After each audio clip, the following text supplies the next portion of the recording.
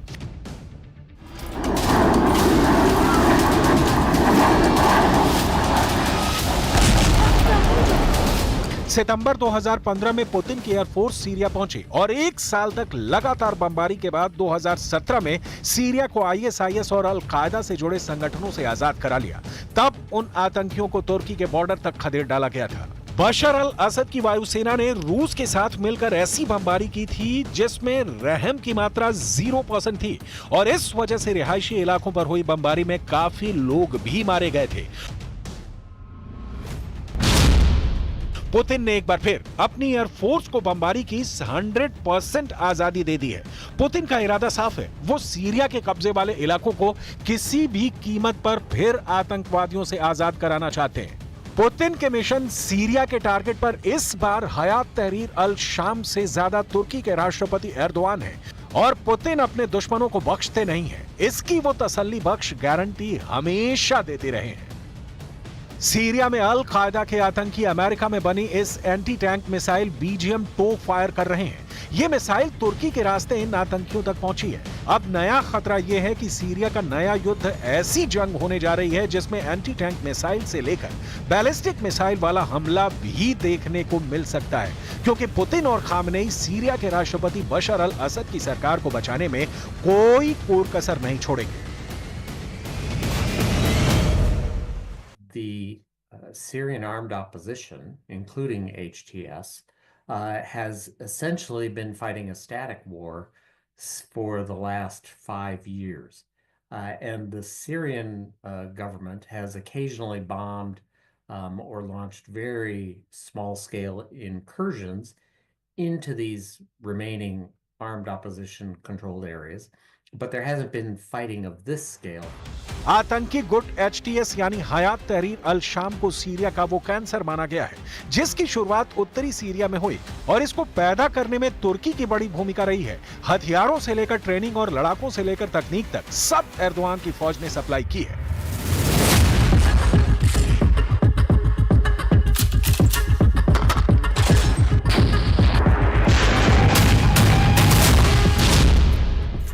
Syria में साल 2011 में शुरू हुए गृह युद्ध में 5 लाख से ज्यादा लोगों की मौत हुई थी। क्या 2024 में ये नया युद्ध इससे भी दोगुना लोगों की जान लेना चाहता है? पुतिन भी जानते हैं कि HTS ने एक बार फिर तुर्की की तरफ से आ रही मदद के बलबूते सीरिया को युद्ध में झोंक दिया है। अलेप्पो से हमा की सड़कों तक जो भी वीडियो आ रहे हैं वो सीरिया के साथ कई देशों में दहशत पैदा कर रहे हैं। सबको लग रहा है कि सीरिया में ISIS वाला वो दौर फिर लौटने वाला है। इस बार बदलाव के लिए वो HTS नाम लेकर सामने आया है। HTS सिर्फ एक नया नाम है।